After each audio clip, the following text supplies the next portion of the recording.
Welcome in to the Bro 4 Squad podcast, where we are just a bunch of bros drinking beer and talking movies. This is our spoilers review of Saw X. I'm your host, the Mayor Jeff Hornacek, joined by our legal counsel and my fellow Saw connoisseur, Ronnie Cycli, to review this as we do all of the Bro 4 Squad movies on the 5 Bro 4 Squad criteria, which is the acting, the cast, our favorite scene, the story, although flip those, they're in different order, and then the impact of the film going forward. Again, spoilers for not only Saw X, but every Saw movie, because I don't think Cycli and I can talk about this without referencing a lot of the other films in the franchise. And Cycli, before we dive into it, just so people, if they're either new to the pod or if they haven't listened to any of our other Saw movie commentaries, which please go check those out, what is your relationship with the Saw films? We are the Horror Hounds on the podcast. How does this franchise work for you specifically? It's honestly disgusting how much time we've dedicated to the Saw movies. You and I remember, were we in high school or were we entering college? I can't Definitely remember. High school. High school, yeah. The first one came out, Yeah. and I remember the trailer and just freaking out about it. And then ever since then, I mean, the thing that first brought us in was the twists, and then for you and I, it's been a tradition usually October. This one came out a little early. The 7 years in a row, we would make it do a pilgrimage, either go where one of us was to see these movies together. So for some reason, even though it's been a rough ride at times, we are as committed to fans of the Saw franchise as I think anyone out there. Yeah, I mean, the franchise was a staple every Halloween for us. Scream, especially recently, has really, really given this a run for its money as what is my favorite horror franchise. I still think I would probably go Saw, but Scream, I mean, top to bottom, I think has no misses, and Saw has some very high highs and then some pretty low lows. But again, every year, you and I, like you always say, I'm ready to get hurt again when a new Saw movie comes out. We're ready to go to theaters and see. We're always walking out there like, fuck, no, we're done. They can't make another one. A year later, like, I mean, right. I'm not seeing the next one unless they make it. Yeah, and I'm only going to go on opening day. That's it. I don't even wait for people to walk out and be like, it was good or bad. We're like, no, I'm going. Yeah. All right, let's begin with the 5 Bro 4 Squad criteria. Again, spoilers for not only this, but several other Saw movies that I'm sure will come up. We always begin with the acting and the cast. And Cycli, I have to say, and I think you'll agree with me, Saw X has unequivocally, by far, the best performances, I think, and it's not even close, of any other movie in the Saw franchise. What did you think? Hands down. I don't even know how someone could disagree with that. And that's not like saying that the performances were just out of this world. Tobin Bell's going to get nominated for an Oscar. Saw's always been, I think that's part of the shtick, just like the fast moving cuts and of the camera during some of the traps. Right. It's like the performances are always a little over the top. And I don't know if it was kind of like homage at that point to keep the tradition going, but this movie immediately is different, right? Like, this is the first movie we ever get that doesn't have a trap to start.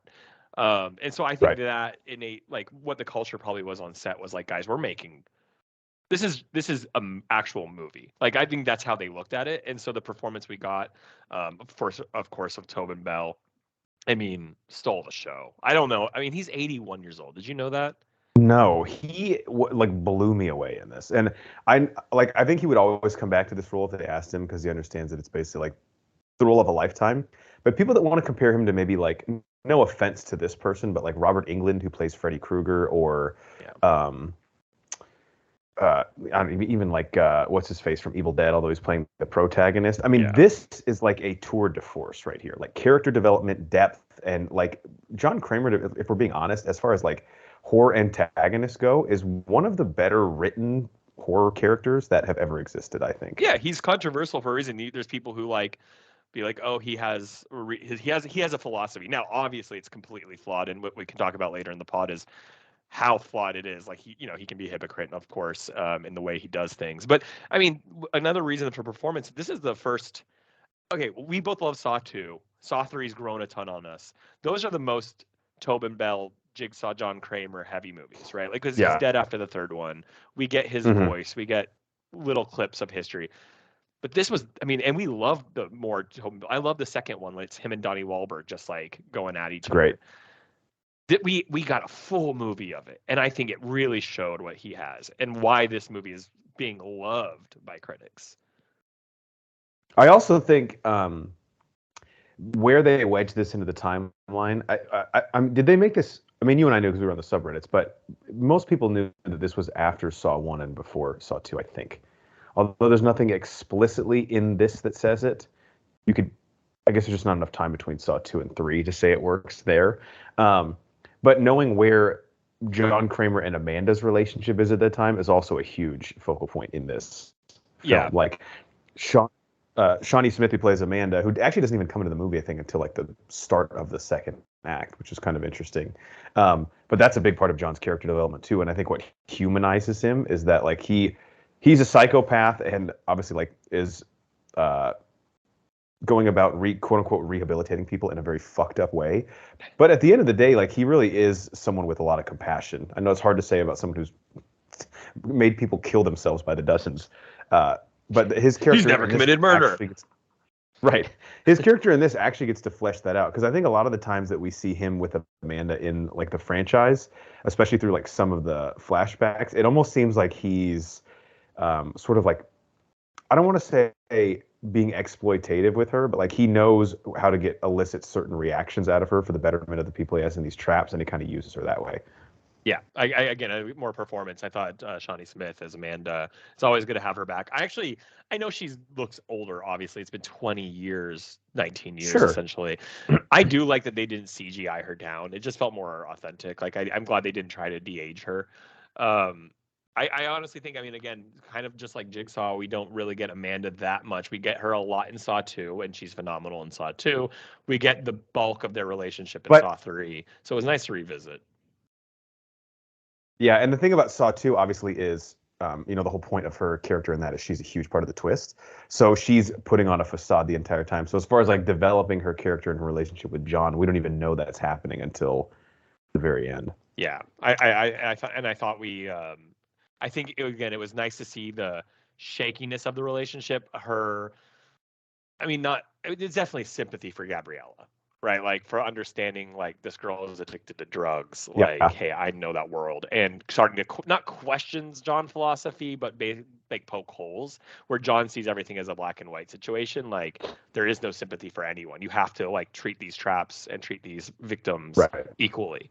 And she definitely struggled with that. So I did like that build up. Yeah, I'm glad you pointed that out, because I at the time did not, and I should have made this connection, but her like sympathy for Gabriella, I didn't really connect with at first. I was like, why is she like so wanting this girl to be given the benefit of the doubt? And I think it's because she sees a lot of herself in Gabriella. She's like, I mean, the chance you afforded me is basically saved my life. Like, let's just make sure that she gets out of here alive. Yeah. I briefly want to go through just a few of the people that set up the con for him before we go to story. So, Sonovi Makoti Lund played Cecilia Peterson, and she was, I mean, I haven't seen her in anything before this, even though she had like a really familiar look. She does look familiar. I thought that too. Yeah, she did. I thought she was awesome being menacing in this. And obviously the turn that we know is coming, when it actually happens, it worked really well for me. I think because she was one of the few people that we have in a trap under John who is still very like self-confident without panicking. And it was sort of interesting just to see her willing to like feed like lambs to the slaughter everyone else who was a part of this operation with her, even at the slightest chance of improving her odds of survival. Yeah. And I thought her performance was, and the way they wrote her character was super interesting, because, I mean, obviously as fans, you kind of like, you're rooting. It's like watching Dexter, right? You're rooting for a serial killer, even though you shouldn't. You were always a little sympathetic to Jigsaw, but this was the first time where we're truly on Jigsaw's side, essentially, right? Or they're at least, as the movie's 100%. trying to, she is obviously vindictively evil, like with no remorse. Now, obviously, John he's a hypocrite. He definitely doesn't think he's evil for sure. And this is the most apt Dexter analogy, because they have maybe not killed people, but probably like people using their treatment as an alternative to others. She has definitely resulted in other deaths, and that's who John is putting in the trap. Absolutely. And I thought to very clearly show the movie of the Saw, like you walk out of the Saw movies again, just kind of like, oh, you know, you like him, but you're still like cheering for the wrong person, or you don't really know who you're rooting for. This one was like all in, and so it was. Again, I think because there was that, I think that's another reason we're getting like an 85% on Rotten Tomatoes. Is we had a clear bad guy and a clear protagonist, which is really hard to say about who Jigsaw is. Absolutely. Is there anyone else you want to talk about in acting cast? Because what you just said actually tees up perfectly for the story plot whenever we're ready for that. No, I'm sure we'll keep covering it. I mean, again, I overall, again, just really well acted for a Saw movie. Absolutely. And one of the best scripts, too. All right. The story and plot, according to IMDb, says a sick and desperate John, which is weird. It should say like John Kramer. It just sounds like a guy you're supposed to know. Sick and desperate John travels to Mexico for a risky and experimental medical procedure in hopes of a miracle cure for his cancer, only to discover the entire operation is a scam to defraud the most vulnerable. All right. So outside of just plot devices that we've had, I think, again, and maybe this is hyperbolic in the heat of the moment, but I think this is pretty much by far the best plot of a Saw movie. Not the best script necessarily, Yes, yeah. but the best plot idea.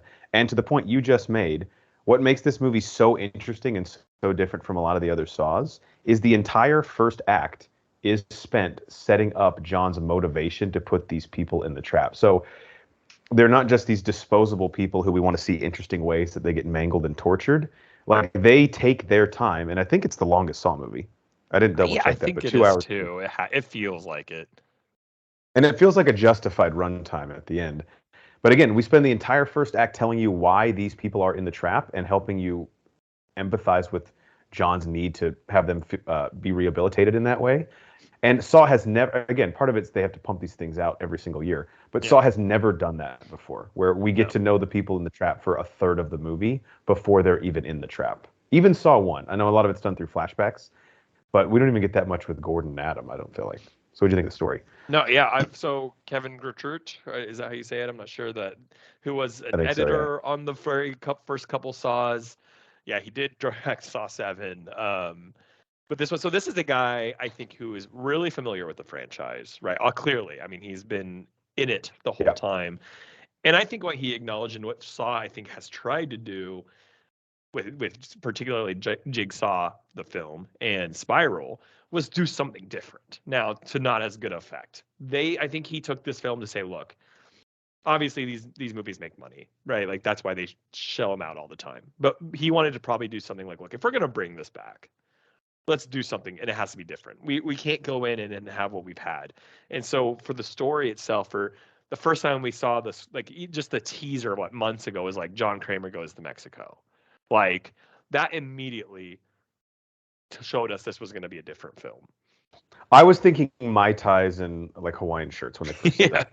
He's actually in Cancun, just at a all-inclusive resort. And then the bartenders keep shorting him the tequila because it's free, and they keep watering it down. So he just like locks them in. He's like, do you think that sugary drinks with a lack of tequila is something good, beneficial for a man with my condition? Fuck, I'd watch that movie. But yeah, like, so story-wise, I mean, I loved it. They did something, again, I already talked about how they didn't open with the trap. We got, 5 minutes in, we got to get in John's mind of how he envisions the trap. I don't know how you felt about the eye-sucking scene, that the fact that trap that we got in the trailer wasn't real, but I actually appreciated it. I know a lot of times we don't like the carpet being pulled underneath us with scenes like that, but I liked it showed how John's brains works when he sees someone doing something and being like, I'm going to attribute your trap in this way. So I really liked that. Because at the beginning of the film, I'm like, holy shit, is this a Saw movie? Oh, yeah. It's funny you said that, because that is the type of scene that, like, would always piss me off. And when they revealed that it was in his imagination, I was actually like, oh, thank God. I was hoping he would just be, like, visualizing this as he's watching the kid. Yeah, exactly. So I appreciate that. So again, I think the story wants to prove how different it is because of that opening. I mean, an hour in, I don't think we've gotten a real trap yet. Maybe he's gotten the taxi driver by then. But I mean, I like elbowed my wife and I was like, this is like a real movie halfway through. I know, and that sounds like a huge indictment on on the other Saw movies. Like, well, what the fuck are they then? But they are propped up by the the traps and then specifically like the twist they pull at the end. And this one just puts so much legwork in to making a good film that, I mean, having got to like sit on it after a day after having watched it, I was like, dude, they didn't even need a twist. And so I'm kind of glad they didn't really try for one, because it was a good film. The script was strong enough to hold up on its own. Yeah, I mean, we'll see what they go from here. Obviously, we're going to keep getting more. I mean, if it would be hilarious if they finally stopped after they got like an 85 on Rotten Tomatoes, the first Saw ever that's being like revered. But if that's the direction they're going to take it to, we're going to get stories that took place between the movies. That's fine with me. But I think that's what made the story great and the script great, was that it even though this is debate, but humanizes John, at least allows us to see his perspective, his brain, how he's developing. Plus, like, again, the rawness of the traps. This was not the people I've read online complaining about the traps, that they weren't that sophisticated. But I think that's the point. One, he's in Mexico, so he's limited. But two, this is also early. This is early John. Yeah, this is early John. And if you actually like follow the canon too closely, most of like the crazy complicated shit is actually Hoffman. Exactly. Yeah, and that's when he just starts killing for fun. Right. He just gets like wild with it. The shit that you can't even get out of. And again, and this is, I think, one thing that is so interesting about Saw is there are the fan base, although they're united in it, there are really people that go for two different things. The people that love the twists and sort of like the who done it, like why are these people here? Is it a timeline twist? Which I think that's probably more you and I. And then there's the people that just love to see the creativity of the traps. Oh, yeah. And you and I've said this all along, and I don't think I'm exaggerating. You could take the traps entirely out of Saw, and it would not move the needle at all for me. I would still love these movies. Which is crazy because like you said, there's a very fine line between who wants what out of this franchise, and a lot of people, I guarantee you, who are as obsessed with the Saw movies like us, are only in it for the traps. I saw people on Reddit being like, "Hey, do you have people who've already seen it on a spoiler that they're like, oh, hey, do you have this trap? Like, do you have a video of this trap?" Like, they had like the Mayan mask trap and like things like that. People want to see these traps, and you and I have just never been that, which is funny because it is a torture porn franchise. Yeah, well, I think that's why the first one is the one that, like, even as they've all come out, it's still been at the top for me, is because the trap is the simplest one by far of any that he sets up. It's two dudes in a room. Saw 2 still has relatively simple traps. I mean, there's the hardest one at the end where, I mean, technically it wouldn't have been hard if everyone had stayed alive with the numbers on the back of the neck. But like, even remember the girl putting her hands through the glass cage?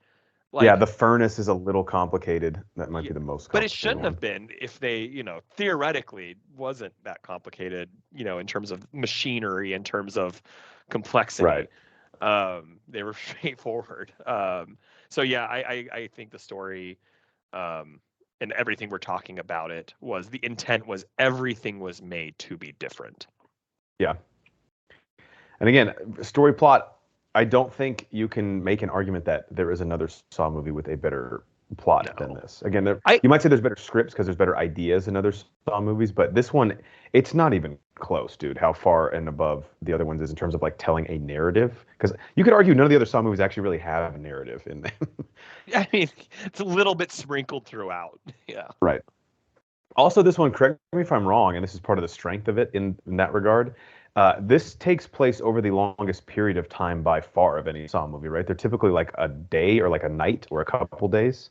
Yeah, 100. Like Saw 4 is a matter of 4 hours, right? Yeah.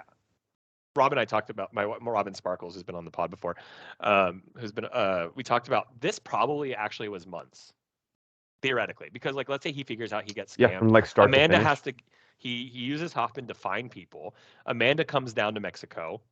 I love that she's traveling with Billy in her like suitcase, like in a little. You got to bring him. You got to bring. If you have to put it in place of your other carry-on, I don't care. He has to. Amanda's like, I do not have room for Billy. He's like, no.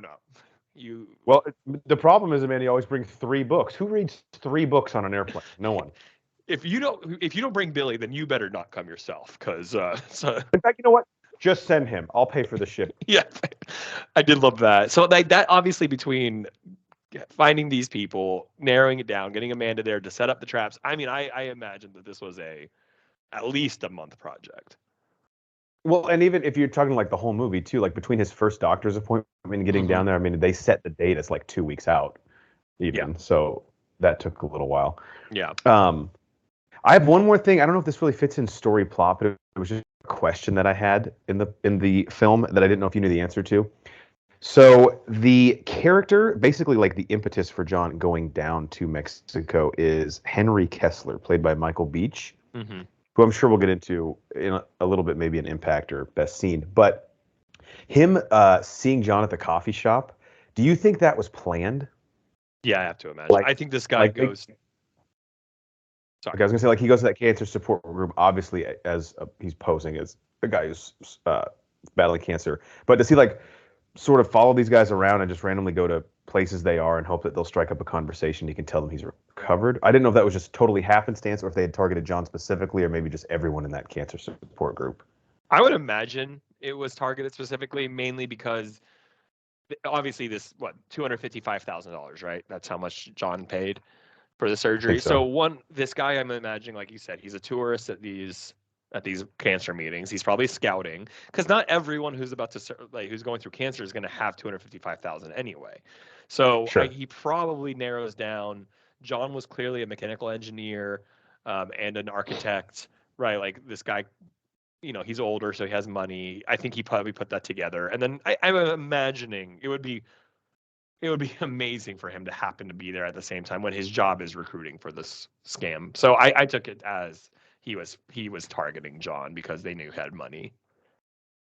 Okay, that makes sense. I just didn't know if it was like super on, like if they ever said like, hey, if you run into these guys, pitch them. But it does seem a little too coincidental. He probably looked up like the public records and be like, wow, this John Kramer owns a shit ton of industrial buildings, like empty industrial buildings. For real.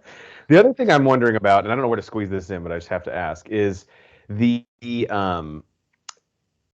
guess we sort of talked about this, maybe it was off pod, but the actual doctor, the Finn Peterson, is any of that research like legitimate, or is the entire thing just sort of made up just because when you actually search and people do their due diligence, they actually find things that seem like reputable medical sources behind this? I couldn't figure out if the dad was even involved at all. Maybe he's estranged from his daughter and she's just capitalizing off of their name, or maybe he is involved behind the scenes and like creating this basically like shell medical company that seems reputable, so that these people are willing to go down to another country on a whim and fork over six figures. It's a good question. Amanda made a comment to John when she was like, we know her dad is real. Okay, that's true. So to me, that means like John's not someone who's not going to do due diligence. I feel like, John right. Kramer, he's always, obviously he puts a lot of attention to detail in anything he does. So I took that to be that her dad was real, in a sense that was enough to sway John to believe it was legit. I don't know if the dad even knows though about the scam. Right, that's what I was wondering. Like maybe the dad and the daughter, and that could be something they want to get into in a future movie, but maybe like they don't even have a relationship, and she is now just like pretending that he's the brains behind the whole operation. But that could be me just. No, I don't think you're crazy, because I read something that they purposely left Cecilia alive because that's going to maybe be the next part of the story. So I think you're onto something, that maybe the dad gets involved. There is something that this is going to build on. Okay. Do you have anything else on story? No, I will say it was refreshing to walk out, because again we've done this with Jigsaw, we did this with Spiral. We got something semi different on those. At least they tried to be, and we walked out really disappointed. It was nice to see that it felt like they took time and care for that's the story. The big difference, right? Yeah. And visually, I don't know where this fits in our review, but it looked incredible. And Saw movies typically have horrible cinematography. Yeah. This looked great, I thought. The whole color palette of being in Mexico, lens flares, muted colors. Yeah, that was awesome. I always love that. Like anytime anything's shown in Mexico, little yellow filter there. 100%, yeah. You and I were just in Mexico. I was like, this is too bright. Where's the yellow I know. filter? Some movies go so far over the top with that aesthetic. Like any Michael Bay movie that goes like south of the equator, it's like, dude, you can fucking relax with the like color palette. My God. Breaking Bad was notorious for Mexico scenes being yellow. It's ridiculous. All right, moving on to best scene. I know you and I have struggled with this one a lot, because especially like once you get to sort of the halfway mark of the movie, like the last act and a half, because it is all one location, it's sort of difficult to differentiate. But did you have anything that jumped out specifically to you for best scene? No, it's hard. I was talking to you off pod. I don't know how the last hour of the movie is essentially them during the trap, right? Like that's also the longest running. We don't really leave the warehouse at all because in other Saw movies, even though you're seeing a main story trap, the story is jumping around to other characters. Right. And so it was hard to Always, like just I feel like. yeah, always. So it was hard to like be like, oh, this specific scene. So I'll kind of be this is probably a cop out to anyone listening, but I'll go with the end credit scene because it was something I was excited about. One, at the movie ended, and I was like, wait, they didn't get the Henry Kessler guy. Like he had to have been in on Yeah. it. And so for me, I was like Oh, left 100%. wanting a little more. So it was cool to get an end credit scene for I don't know how you feel about credit scenes, but a lot of time they're just like little teases. They're not really anything. Sometimes I'm like, why did I wait 5 minutes for this? It was cool that the Right. I was ending glad they did a here. mid-credit scene instead of Yes, an I didn't end. have to wait. But I did like that this was a credit scene that actually tied the bow on the film. Like it because a lot of people have been like, why did they forget that guy? So I enjoyed it. I enjoyed getting Hoffman. I wish we had gotten more Hoffman, but because I got to see him too, I got excited. So I really Yeah. did enjoy that. Well, and I told you I had spoiled for me earlier, like a few days ago on Twitter, that there was an end credit scene that featured a returning Saw character. So I was unsure as to who exactly that would be. And I think that was the perfect use of not overextending the movie to where like they didn't bring back like Gordon's wife or someone crazy where it's like, all right, how are we going to tie this in? But it was more just like tied a bow onto the actual one missing plot thread in this. Because I was thinking the same things. I was like, I hope they don't forget about that Henry Kessler guy. Because really, Yeah. he's the whole fucking reason all this happened. Like Yeah. John trusted him before he knew any of these Yep. other people and went down there. Yep. My best scene, I'm in between two here.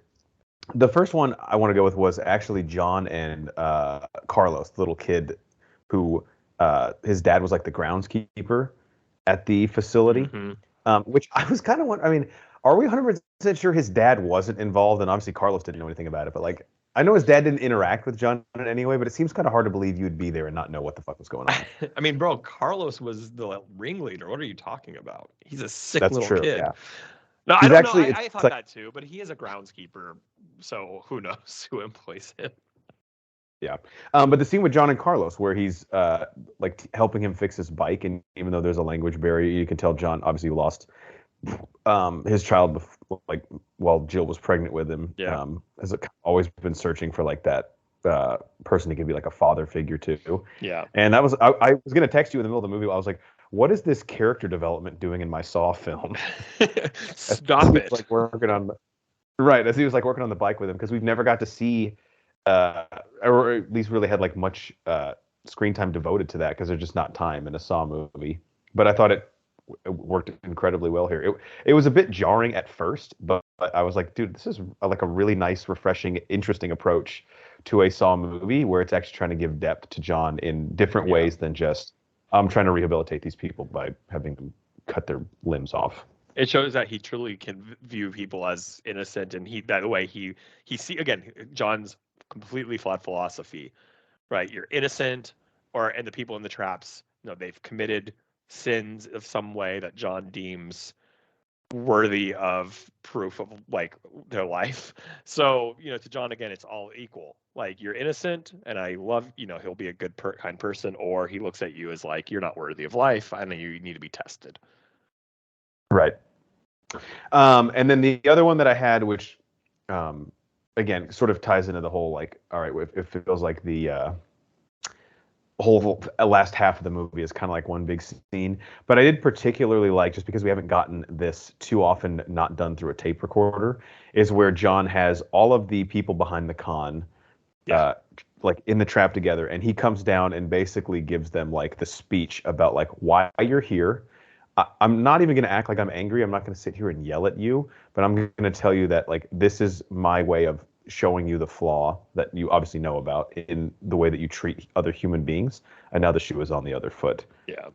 That was just really cool to me. And I'm embarrassed to say, it took me way too long to figure out that the warehouse he had them trapped in was the same one that they performed his quote unquote surgery in. Yeah. I just thought he found like another warehouse.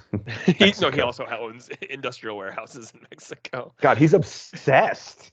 I want an empty building everywhere. I should have mentioned this earlier, but you talking about that scene, I did love. And we talked about Billy being there, the puppet. I do love for like Gabriella or the other girl. They have Billy come in on the bike and deliver the like tape recorder, and I'm like, he's right there. He could have like he's like. Amanda's like, I can go deliver that myself. We're here. He's like, no. We're gonna have Billy do it. She's like, but we're Right, he's a bit literally of a 5 feet showman. away. Yeah, I do love Also, that Billy he literally. Yeah, I just realized too. Aside from bringing Billy, they probably had to bring the tricycle, or maybe they bought that down there. Either way, they had in the budget to buy a new tricycle for him. Yeah, love that. It's pretty great. One interesting thing too, and this is just because I just thought of this. Cecilia, like at the very end, she claim that like she knew he was the Jigsaw killer, or did she just claim that like she had heard of the Jigsaw killer after John like reveals himself to her? So she was like, because he would not be that infamous yet, I don't think. So I took it this way. One, this is okay. We're after Saw 1, right? In Saw 2, right. Jigsaw is known.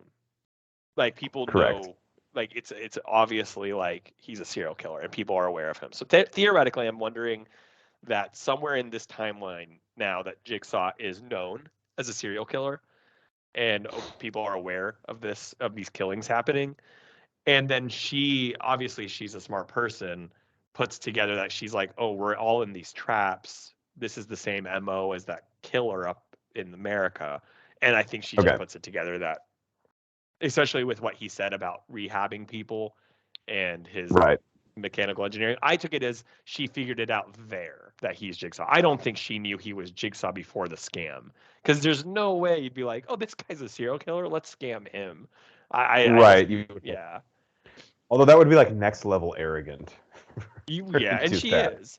Though I will say, I thought that was the answer, but a lot of people online and on our movies on the thread and things like that are saying like, did she know he was Jigsaw from the beginning? But I just don't think that was poor. I think it was more of a poor execution on the script. That's why I thought that, like that it was clearly she put it together.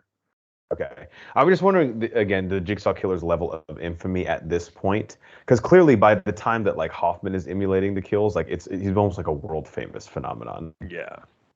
Yeah, I just took it to believe, again, that's more self-canon than actual canon, that after kidnapping a doctor and doing all that, like that's really when he got notoriety.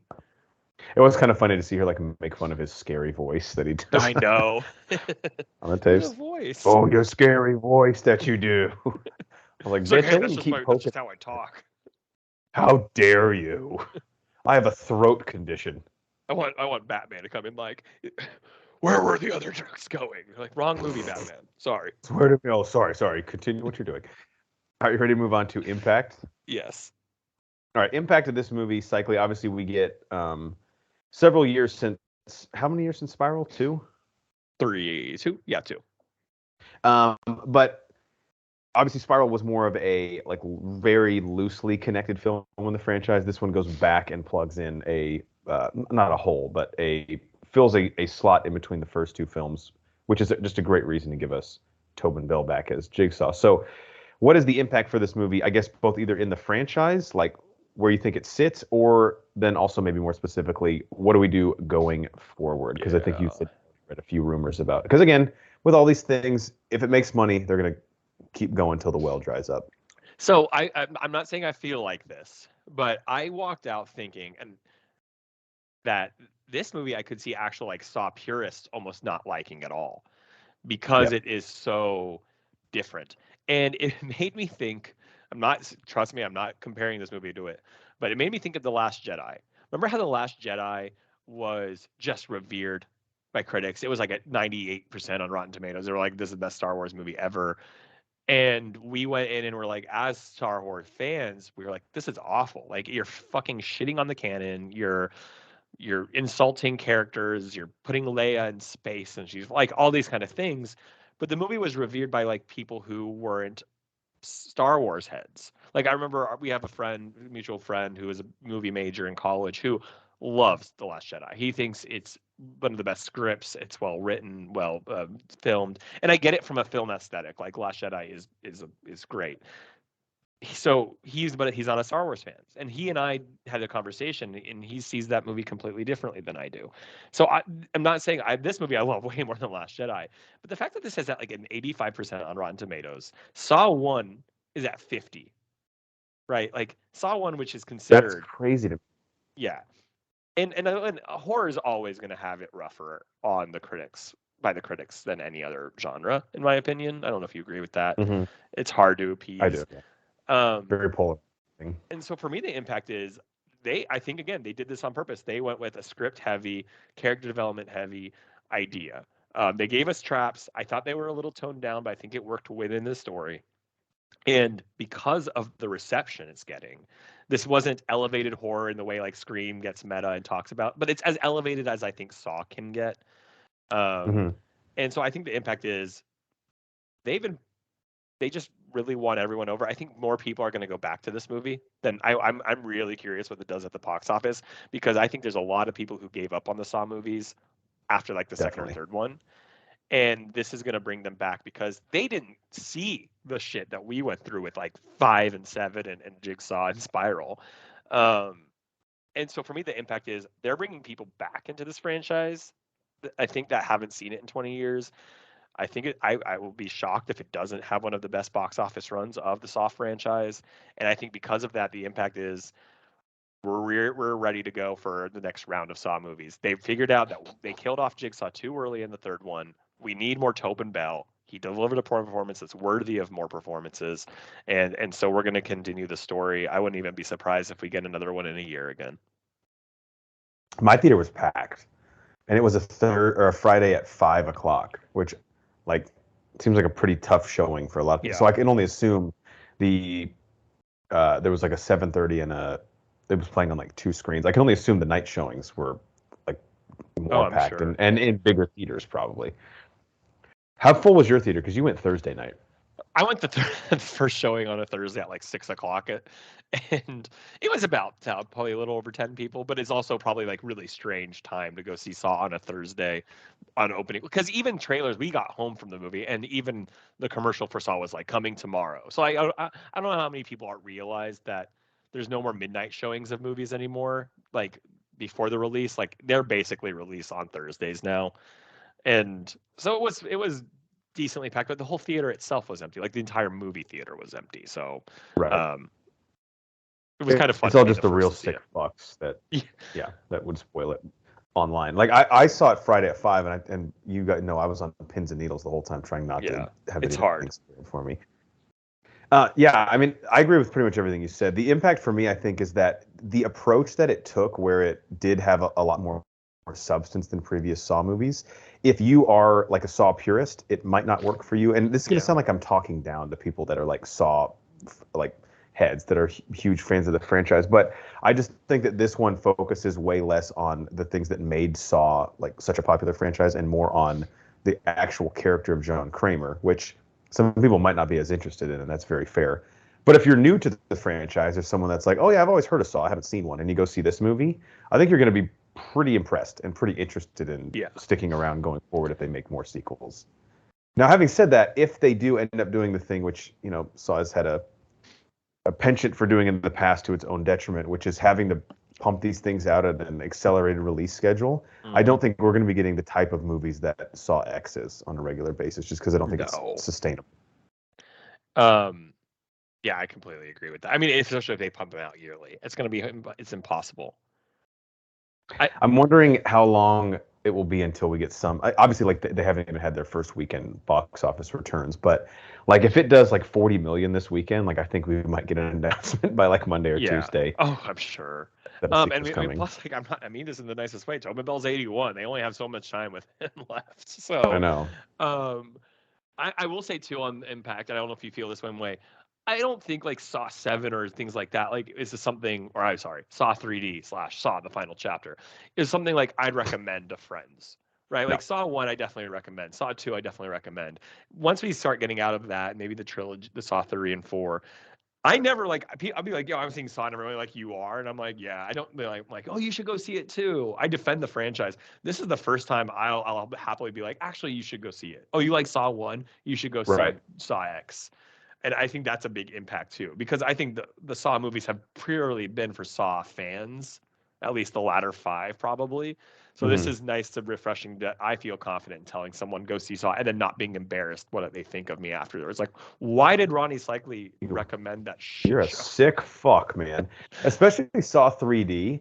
But that one requires so much previous viewing. Like the entire Yes. thing is basically referencing previous films. You and I watched them pretty much like at least one of them every 6 months. And I was watching it as a rewatch when we did our commentary a few weeks ago, and I was like, wait, what's that part?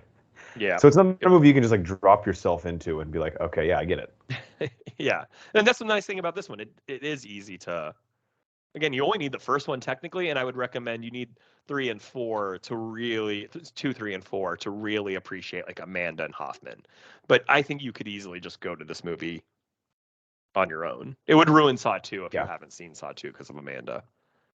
Correct. Yeah, I would ruin that twist. But yeah, like the whole motive behind John. I mean, they basically treat this almost like an origin, more of his motives and rationale behind doing what he does. Then I mean, Saw 1 doesn't dive into that at all, obviously, because he's just the reveal that he is who he is. And then Saw 2 and 3 definitely a little bit more. But this one takes its time focusing on. This is almost like, in a lot of ways, like the first movie in terms of as an introduction to John. It works really well.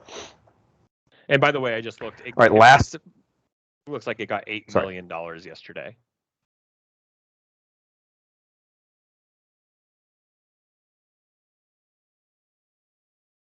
Or I guess that would be the Friday report. But I don't know if they count Thursday with. Yeah, I'm not sure, Is but it Thursday did included beat in that Paw too, or the 8 Patrol, million is just Friday? so that's big. That's actually kind of surprising. I know. There were a lot of kids seeing Paw Patrol at the theater when I went. It was Me kind of adorable. included. There was this one. Yeah, me too. There was this little girl sitting out front of the Paw Patrol. Like there was like this big like cardboard cutout, and there's like 8 dogs on it, and she was just like such a show off, naming all the dogs' names. Nerd. That's Loxo. That's Fireball. I was like, all right, we get it. Rubbing it You'll in all of our appreciate this. face. My niece saw Paw Patrol yesterday, and when they were leaving with my sister, I guess the door to the Saw movie was open, and Oh God. my niece like looked and was. I guess it was during one of the traps too. My sister told me, and she was like, my sister had to drag her away. She's like wanting to watch it. She's 7 years old, by the way, for anyone listening. She's like, That's I want to all. see Yeah, Saw. but she's also like a 30-year-old at the same time. Mhm. Exactly. Your sister is probably like, let's go see Saw. I wanna think see that it I know too. my sister would have much preferred to see Saw than Paw Patrol. I'm surprised even at 7, your sister wasn't like, all right, you go see Paw Patrol. I'm gonna go Yeah, see Saw. We'll meet up. I said the same thing. I said like, she's old enough. You can do that.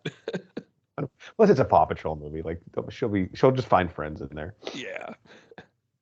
All right. Last thing is rewatchability, and we've kind of talked about this a lot, but I think this is one of those movies that the more that I go back and revisit it, it's gonna move up on the list a lot. I don't want to again say anything that's like super hyperbolic or like completely in the moment, and it won't pass the first Saw, and I don't think it'll pass Saw 2, but I think this has a shot to pass Saw 4, which for me is my third favorite one of the franchise. What do you think? Yeah, the rewatchability is interesting because all the Saw movies are, we're one of those 6 freaks who actually rewatch them. It's like I've always like walked out disappointed or something, and then I rewatch it a year later, and I'm actually like, oh, that wasn't as bad as I remember. Like I actually just rewatched Spiral, and in my head I was like, honestly, this isn't awful. Like Spiral really was. I don't know, like revisionist history. I'm not sure. Like it was just maybe my expectations were so low, remembering it sucked that I was like, oh, it's not that bad.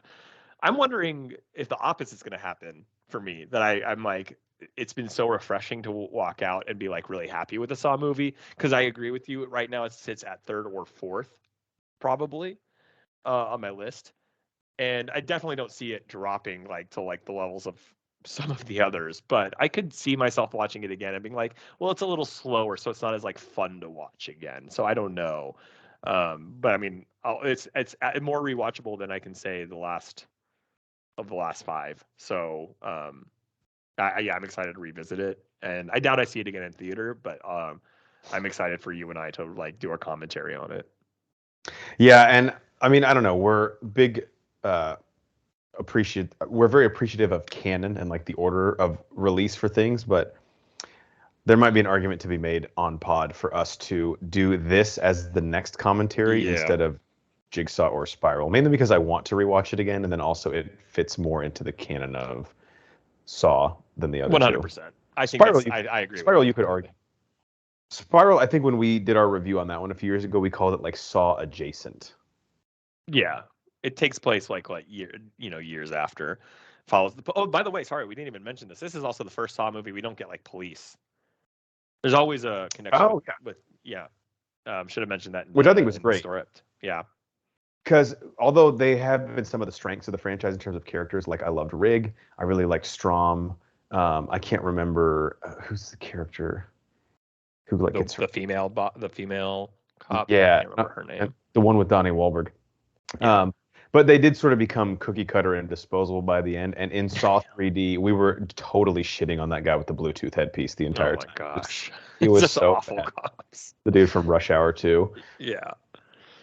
He was pretty Yeah. bad. But yeah, that was a really interesting dynamic because normally they're like the like disposable like I guess they're the audience essentially because they take us through the story.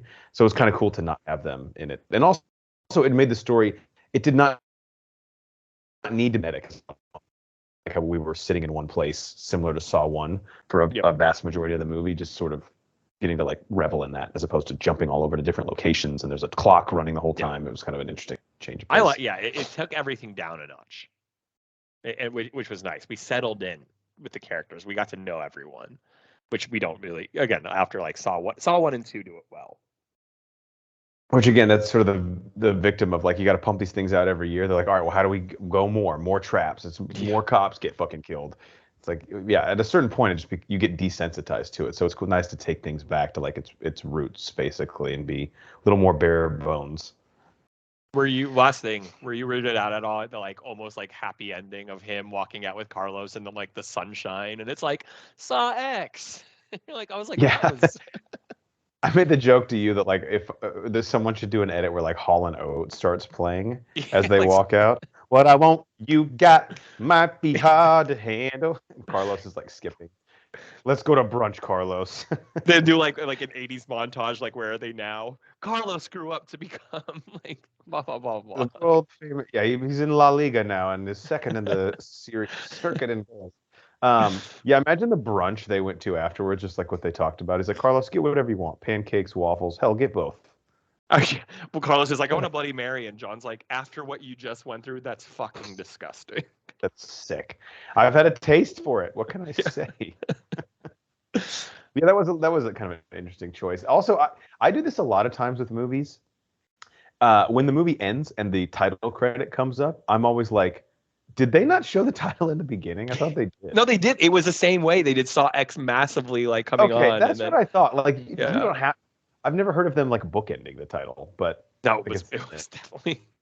Again, they went all in to make sure that this film was different. I was like, what a funny ending. One other aside, this has nothing to do with Saw, but just like insane credits. I rewatched what the fuck is the name of the movie with Matt Damon where he goes like crazy with Jude Law? Oh, what is that movie? This is stopping the review dead, but I have to mention this.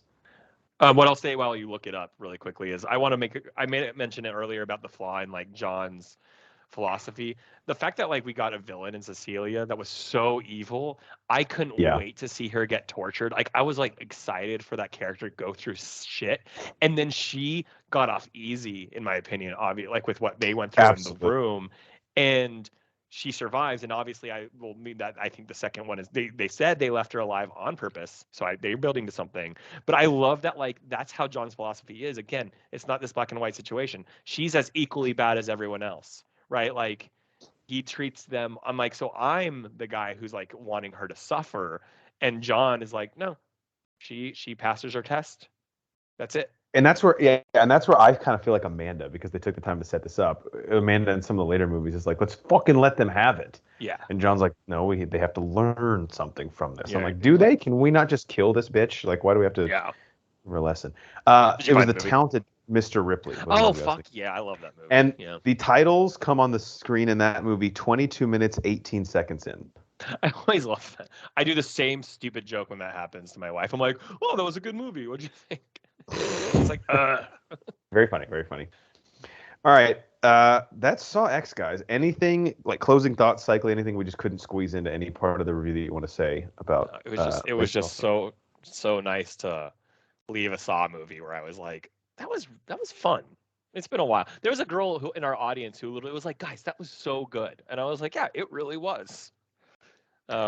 When we go into these films, I almost feel like we don't have kids, either of us, but I almost feel like we're parents like going to watch our kid like perform like a clarinet solo. It's like we get nervous that it's going to be bad because like we want it to be so good. And when it's not, we feel like I almost don't even think we've been angry a lot of times. We've just been like so disappointed. And I will say too, that's like a last thought. This was one of the weakest quote unquote twists we've ever had in a Saw movie. And twists usually carry the Saw movie. The fact that like this twist was like meh and we still walked out happy with the movie, I think that again is another like compliment to the film. Yeah, the more I've sat on it, and this could just be me irrationally defending it, but I don't even think it tries for a twist. Yeah, like I understand Hello we get best. Because if the reveal is what's that guy's name? Parker Sears? Parker Sears.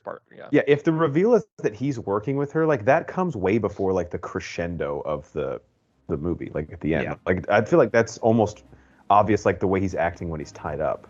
You know, when he pulls the gun on them, there's still 20 minutes left in the film. Mm-hmm. And we know John's not in any danger because there's movies that take place after this. So, yeah. Yeah, so that was just kind of an interesting thing. And maybe the twist was that, like, only one of them could live up there, but that's not really, like, a Saw-type twist that we... No. I think that's like the par twist for the was course. He gave her false hope. That's just like she gave him. Yeah. Yeah. Makes sense. All right, well, for our legal counsel, Ronnie Cycli, I'm the mayor, Jeff Hornacek. We are the Bro4 Squad podcast. That has been our spoilers review of Saw X. Please go check out all of our movie commentaries on... We've done all the Saw movies except for Jigsaw and Spiral, and then obviously this one, where you can watch the film along with us. Those are all on our channel. If you type in Bro4 Squad as 3 separate words on Apple Podcasts, Spotify, iHeartRadio, Amazon Music, pretty much anywhere you find your audio podcasts, you'll find us, as well as YouTube. We're on Twitter at Bro4 Squad. I'm not going to call it X, sorry. And our website, of course, bro4squad.com. Till next time, Cycli and I have a few vacant warehouses in Guatemala we have to go check out. Oh yeah, we gotta play a game. Scheduled 3 so we can get them all done by after lunch.